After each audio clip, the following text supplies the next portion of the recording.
Niining panahon nga ang putling ebanghelyo gihagit sa mga hiwi nga pagtulunan. Kinahanglan mo barog ang mga tinunan ni Kristo sa pagpakigbisog sa paglaban sa pagtuo nga makausa ug alang sa tanang panahon gihatag sa Dios ngadto sa iyang katawhan. Maoy hinungdan nga namugna kining tulumanon ang putling ebanghelyo.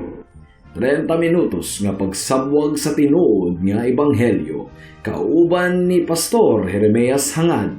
Ang putling ebanghelyo tulumanon nga gihatod kaninyo sa Unidos Community Bible Fellowship sa Unidos Plaridel, Misamis Occidental. Ang putling ebanghelyo, ang putling ebanghelyo, ang putling ebanghelyo.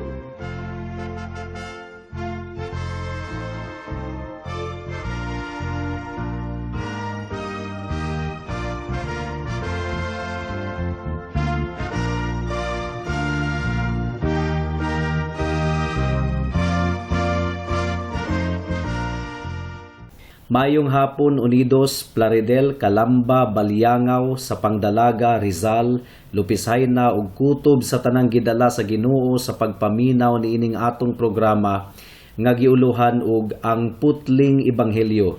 Sa makausapa kini ang inyong igsuon og higala sa kahanginan si Pastor Jeremias Lauri Hangad sa Unidos Community Bible Fellowship, dinuyugan sa iglesia nga nag-sponsor niining atong programa, ang Salitran Covenant Bible Church sa Barangay Salitran, Dakbayan sa Dasmariñas, probinsya sa Cavite.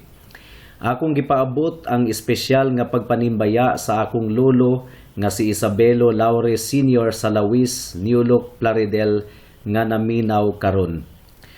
Ang atong teksto ning takna sa kahaponon makita sa mga Buhat Kapitulo 16, versikulo 22 hangtod sa 28.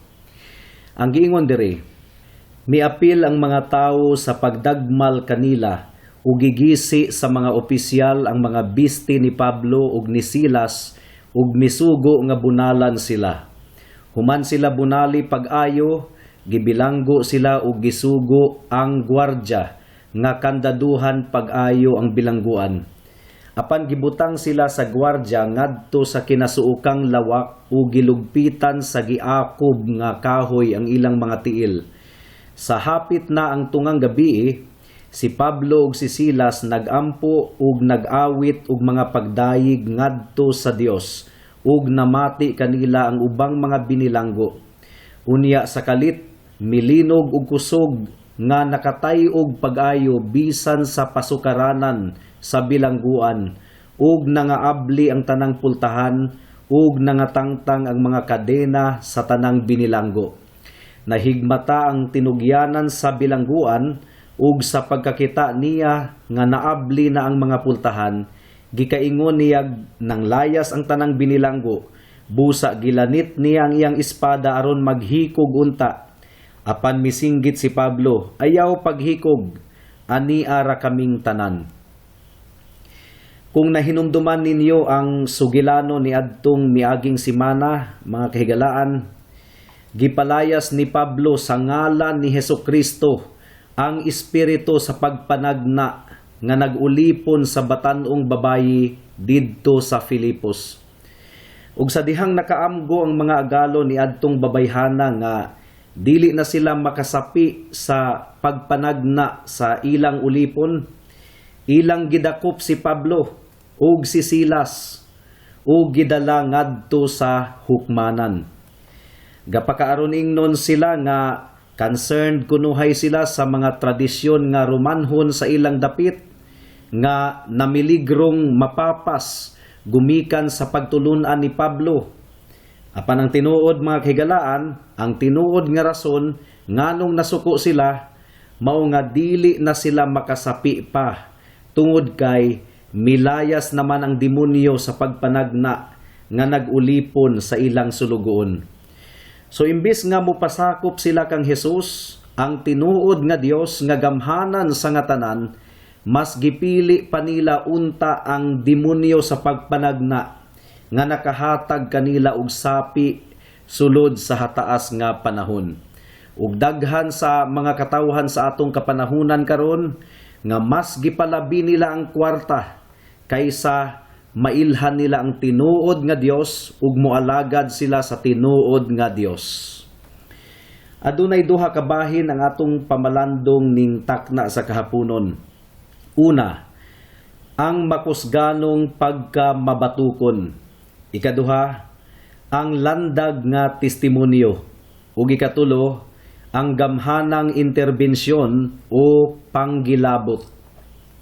Mudangat na kita sa unang punto, ang makusganong pagkamabatukon. Atong basahon ang bersikulo 22 sa atong teksto. Ang giingon diri, miapil ang mga tawo sa pagdagmal kanila o gigisi sa mga opisyal ang mga biste ni Pablo ug ni Silas ug misugo nga bunalan sila. Unsa may atong makita niini mga kahigalaan? Gipakita niini nga sugilanon ang kamatuoran nga ang mga tawo dali ra gayud kaayong mapaling. Baguhay pa lang gayud kaayo. In fact, murag kaganina lang. Nakita nila ang dakong demonstrasyon sa gahom sa Dios. Sa dihang gipalayas ni Pablo sa ngalan ni Jesus ang demonyo sa pagpanagna gikan sa lawas sa ulipong babayi. Ug kadto nga panghitabo mga kigalaan, igo na unta nga mag-aghat kanila nga talikdan nila ang ilang mga Dios aron moalagad sa tinuod ug buhi nga Dios. Unang Tesalonica kapitulo 1 bersikulo 9. Apan sa dihang ang mga agalo ni adtong babaying ulipon nagpakaaron ingnon kunuhay isip tigpanalipod sa ilang kultura, kostumbre ug relihiyon nga ilang gibutang-butang nga gihilabtan ni Pablo ug sa iyang mga kauban. Nalimtan dayo nila ang gamhanan kaayong pasundayag sa gahom sa Dios. Ug miapil pa sila ug dagmal kang Pablo ug kang Silas. Ang mga opisyalis usab, gigisi nila ang mga bisti ni Pablo ug ni Silas ug ila silang gipabunalan og duro. Bisan pag wala pay patas nga trial didto sa korte. Mga kahigalaan, ihimplo kini sa mga daotang opisyalis nga walay kaalam ug narag paminaw sa kasuko sa mga katawhan. Ug di ba, mao man usab kini ang nahitabo kang Hesus. Niadtong malampuson siyang misulod sa Jerusalem, ang mga tawo naninggit pa og Hosana. Dalaygon siya nga mianhi sa ngalan sa Dios. So ilang gidayeg si Jesus. Apan sa dihang gidakop na si Jesus, kadtong mga tawhana, mga kahigalaan, nga kanhi midayig kaniya, nagsinggit na karon og ilansang siya sa krus, patya siya, ilansang siya sa krus. So nagpasabot kini mga kahigalaan nga dali ragayod kaayo mapaling ang kasing-kasing ug huna-huna sa mga katawhan. Kung ang mga magtutuo man gani, aduna pay dakong posibilidad nga motipas sa insakto nga dalan ug mobiya sa atong Ginoo. Salamat na lang kay ang Dios nagsaad nga iyang atimanon ang iyang mga katawhan hangtod sa iyang pagbalik. Apan kung wala pa ang pag-atiman sa Ginoo kanila, mga kaigsuunan, motipas gayud sila gikan sa insaktong dalan.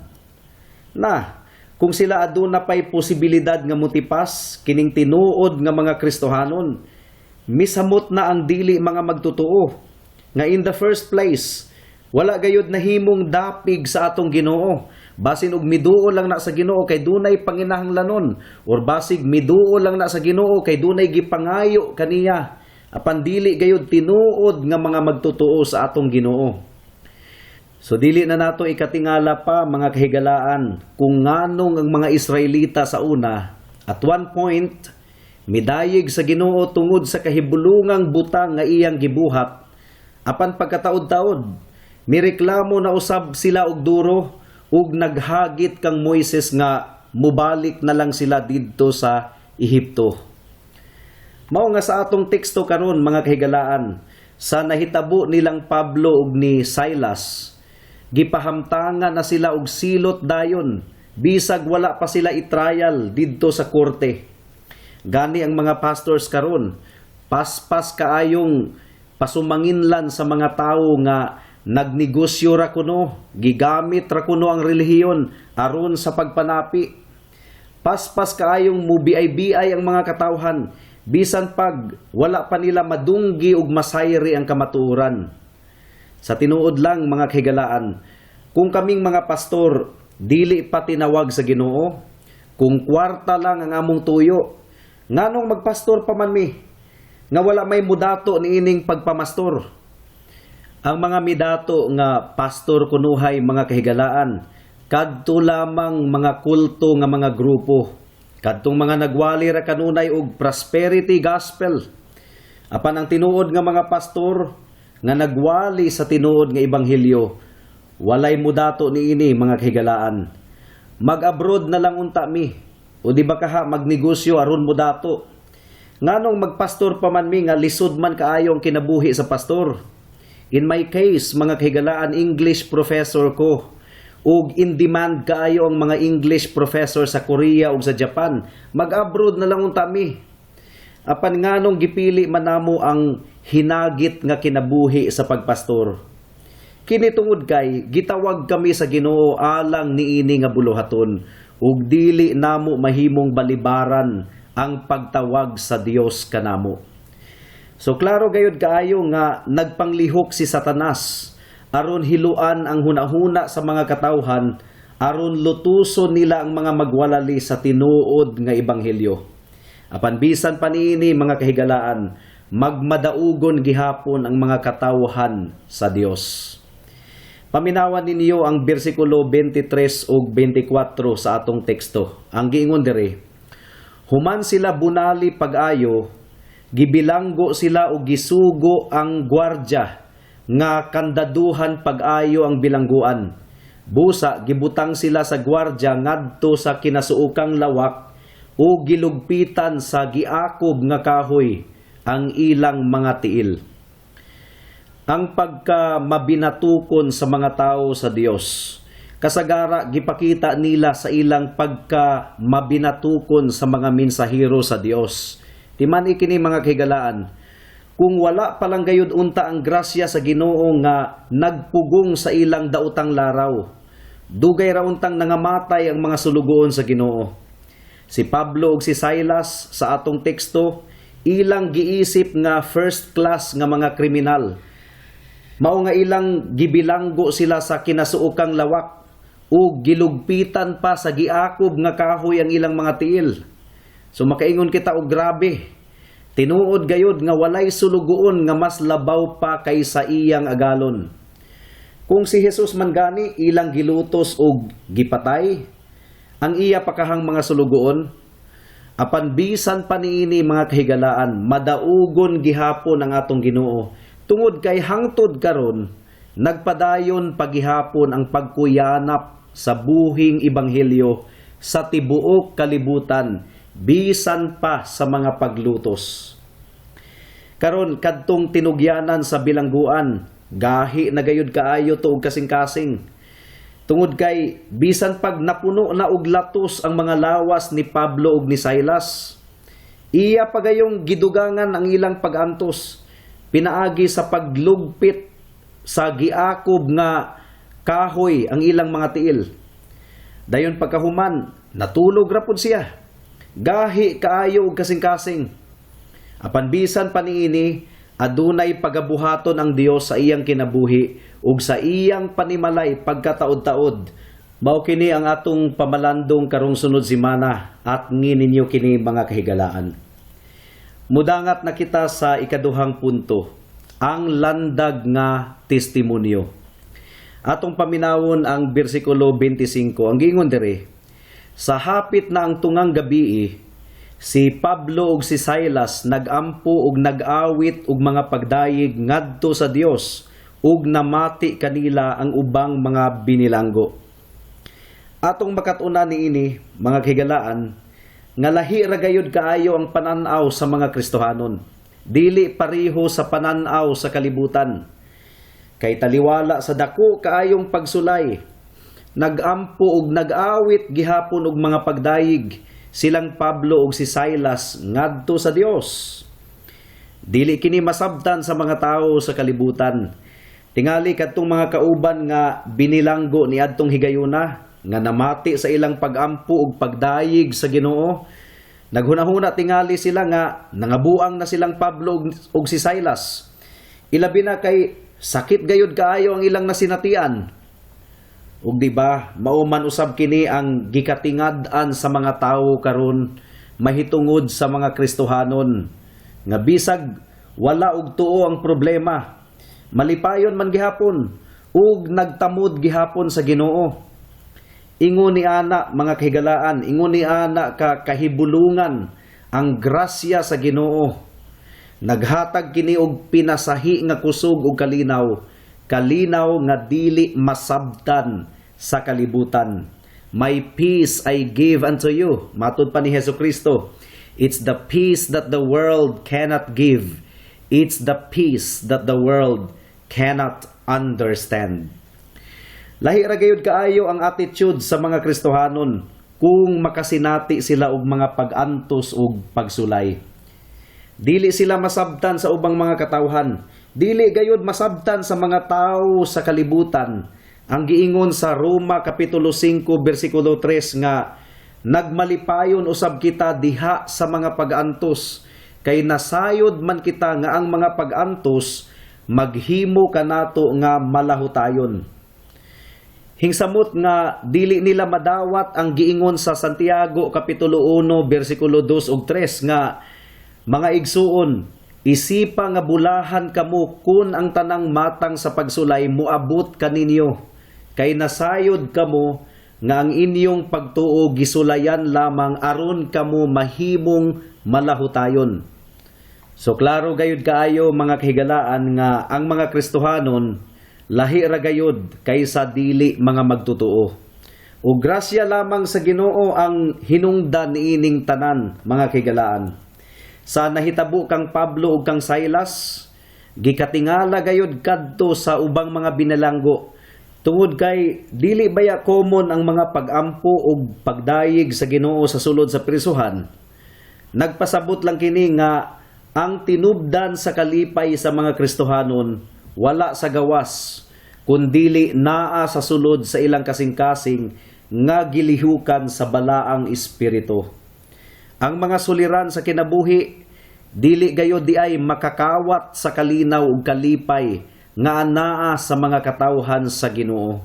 Bisag dunay mga panahon nga walay bugas ug sudan, makahimo gihapon ang mga katawhan sa Ginoo sa pagdayig ug pagpasalamat kaniya. Ug mga kahigalaan, sumala sa akong kasinatian isip Kristohanon, wala gayud nagpasagad kanako ang Dios. Yes, adunay mga panahon sa kapitos, dili man nakalikayan, apan matinud-anon gayud ang Ginoo sa pagsustinar sa tanan niyang mga katawhan sa matag adlaw.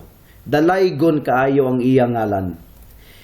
Mudangat na kita sa ikatulong punto, ang gamhanang interbensyon o panggilabot.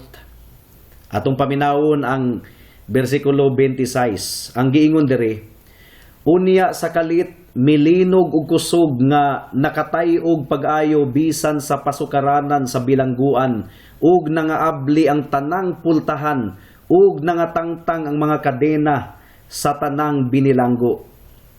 Kinahanglang masabta nato mga kahigalaan nga ang Dios nagbuhat gayud og dako kaayong milagro niini nga panghitabo. Kay ang giingon sa atong teksto, natay-og kaayo bisan pa sa pasukaranan sa bilangguan ug nangaabli ang tanang pultahan ug nangatangtang ang mga kadena sa tanang binilanggo. Apan wala mahugno ang tibuok bilangguan, mao kini gipakita sa atong teksto, wala man liki ang mga bungbong, apan nangatangtang ang mga kadena sa tanang binilanggo. Milagro gayud kaayo kadto mga kahigalaan, kusog kaayo ang linog, apan wala madamage ang building. Murag makaingon ta nga scripted ra kaayo ang mga panghitabo to the point nga nagtuo ang gwardya nga nang ikyas ang mga binilanggo tungod kay nangatangtang man ang mga kadena. Apan walay nangikyas bisag usa. Gipugngan gayod sa Ginoo ang ilang mga hunahuna sa pagbuhat ni adto. Maghikog na gud unta ang gwardya. Tungod kay kung nakaikyas pa ang mga piniriso, sigurado man pud kaayo nga silutan siya sa kamatayon. Mao nga maghikog na lang unta siya. But again, gipugngan siya sa Ginoo sa pag-suicide, pinaagi sa abtik kaayo nga pagsinggit ni Pablo. Kini si Satanas, mga kaigalaan, kriminal gayod kaayo. Muhilo dayon siya sa utok sa tao aron maghikog. Kay mao man ang iyang kinaham. Ang giingon sa Juan kapitulo 10 bersikulo 10, "The enemy comes but to kill, to steal, and to destroy." So gihunghungan dayon niya ang gwardya nga maghikog. Tungod kay kung naghikog ang tao, sigurado gayod nga impyerno siya katugpa. Nagtuo ko, mga kahigalaan, nga gipugngan gayod sa Ginoo ang mga piniriso aron dili sila muikyas. Pwede baya unta nila tong buhaton apan wala nila mabuhat? Ug sa pagkamatikod ni Pablo nga mag-suicide na ang gwardya, abtik dayon siyang mipugong kaniya pinaagi sa pagpahibalo nga walay miikyas bisag usa nga binilanggo. Ug usbon ko, mga kahigalaan, ang kahangawa ni Pablo alang sa kinabuhi sa usa ka sundalo nga kaganina apil sa pagbunal kanilang duha ni Silas ug sa paglugpit sa ilang mga tiil sa giakob nga mga kahoy. Nagtuo ko nga nakapatando gayud kaayo kadto sa kasing-kasing ni adtong gwardyaha. Kay ngano man, ang normal baya nga hunahuna sa mga tawo nga wala makaila sa Ginoo pagpanimalos. O di ba kaha ang pag-ingon og mirisi, tagam. Apan alang sa mga katawhan sa Ginoo, baliktad gayud kaayo ang prinsipyo sa ilang hunahuna ug kasing-kasing. Paminawa ninyo ang giingon ni Jesus sa Mateo kapitulo 5, bersikulo 44 ug 45. Ang giingon diri, "Apan karon sultihan ko kamo, higugmaa ang inyong mga kaaway ug pag-ampo kamo alang sa mga tawo nga nagpasipala kaninyo, aron makita nga kamo matuod nga mga anak sa inyong amahan nga atua sa langit. Kay siya sa walay pagpili nagpasidlak sa iyang adlaw ug naghatag og ulan ngadto sa mga matarong ug sa mga makasasala." So kinahanglang aduna kitay kahangawa, mga kaigsuonan, bisan pa sa mga tawo nga naglutos ug nagpasipala kanato. Tungod kay ang Ginoo nagpakita siya sa iyang kaayo sa matag adlaw ngadto sa mga tawo, whether dautan man sila or maayo nga mga tawo. Mudangat na kita sa mga aplikasyon. Kumusta ang imong kasing-kasing higala? Giharian pa ba gihapon kini og pagdumot, pagpanimalos og kasina? Kinahanglan nimong masayran higala nga kining mga butanga, ilhanan nga ang tawo wala pa makadawat sa kaluwasan sa Ginoo. Kay ang kaluwasan nga gihatag ni Kristo pinaagi lamang sa iyang grasya. Gihatag niya ngadto sa mga makasasala nga dili takos alang niini. Ug nadawat nila kini pinaagi sa pagtuo sa dugo ni Kristo nga giula didto sa krus.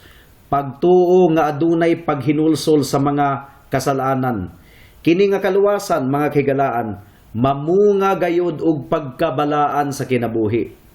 Mao nga kung paminawon ninyo ang giingon sa Tito kapitulo 3 bersikulo 3 hangtod sa 5, ang giingon diri, "Kay kaniadto kita usab mga buang-buang, masupilon ug nangasaag, naulipon kita sa mga kaibog ug sa tanang matang sa kahilayan ug nagkinabuhi sa pagkadautan ug pagkamasinahon. Ang uban nasilag kanato ug ato usab silang gikasilagan. Apan gipadayag sa Dios ang iyang kaluoy ug gugma. Giluwas kita niya, kini dili tungod sa bisan unsang maayo nga atong nabuhat, kundili tungod sa iyang kaluoy. Giluwas kita niya, pinaagi sa paghugas kanato, aron kita matawo pag-usab, ug makabaton og bag-ong kinabuhi diha sa Espiritu." Higala, tinuod na ba kini sa imong kinabuhi? Kay kung dili pa, dili ka paluwas. Tawag sa atong Ginoong Hesukristo karon, paghinulsol sa imong mga sala, ug pangayua kaniya ang kaluwasan. Pangayua kaniya ang kabag-uhan sa imong kasing-kasing. Dili kaniya balibaran kung mutawag ka kaniya higala. Iya kang luwason ug pasayloon, ug hugasan sa tanan nimong sala. Bag-uhon niya ang imong kasing-kasing, aron ikaw magkinabuhi nga balaan sa matag adlaw, aron matangtang ang tanang kasuko, pagdumot, kasilag sa imong kasing-kasing. Ayaw nagdugaya pa higala. Buhata na kini karon samtang aduna pay higayon, kay basin og karong taod-taod, ulahi na ang tanan. Amen. Hangtod dinhilang kita taman sa atong pagtuon karong taknaa, tungod kay wala na kitay oras pa. Sa makausap pa, giimbitar ko kamo sa pagtambong sa atong panimbahon ugmang adlaw, adlawng Domingo, adlaw nga igpapahulay alas 2 sa hapon sa panimalay ni Winstro hangad sa Unidos. Daghang salamat.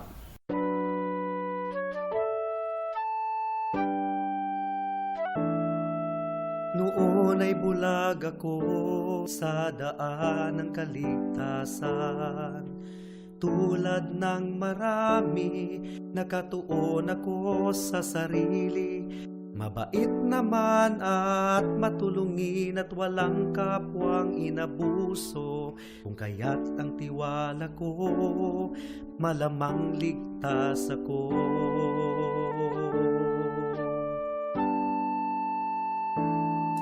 Ngunit ang isipan ko'y binuksan ng Panginoon. Bigat ng kasalanan ko'y pinakita niya sa akin.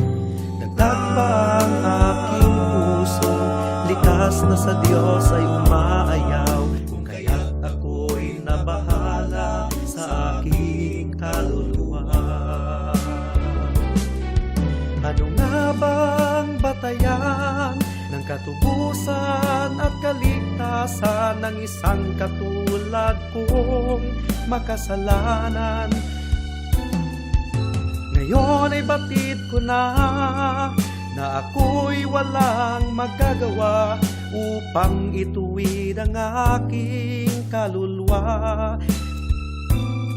Sa harapan ng Diyos, ako'y tumawag kay Jesus at nagtiwala ng lubos sa Kanyang kapatawaran at awang puspos.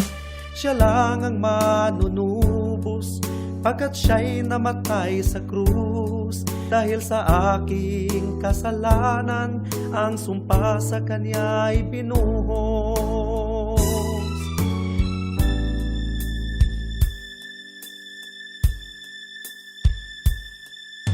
Ngayon ay tiyak ko na ang aking kaligtasan, aking nararanasan, tunay na kapayapaan.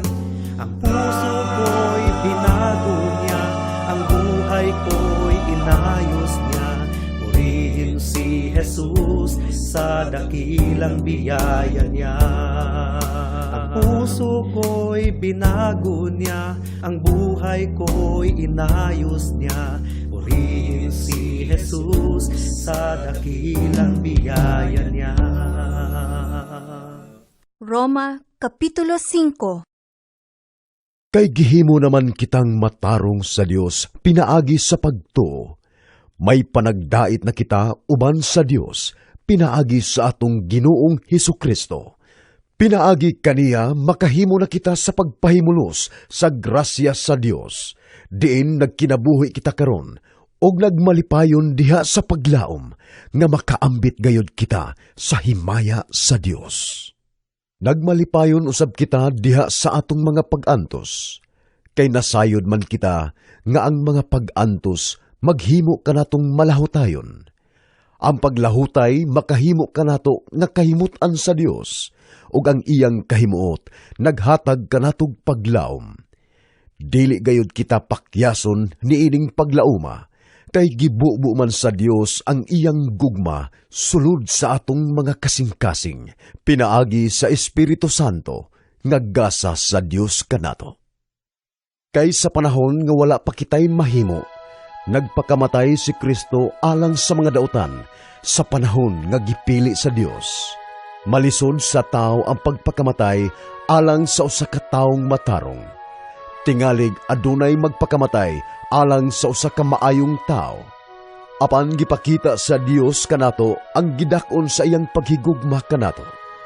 Kaysa makasasala pa kita, nagpakamatay si Kristo alang kanato. Alang sa dugang nga mga pangutana, mahimong mo text kang Pastor Jeremias hangad sa 0935 744 3030.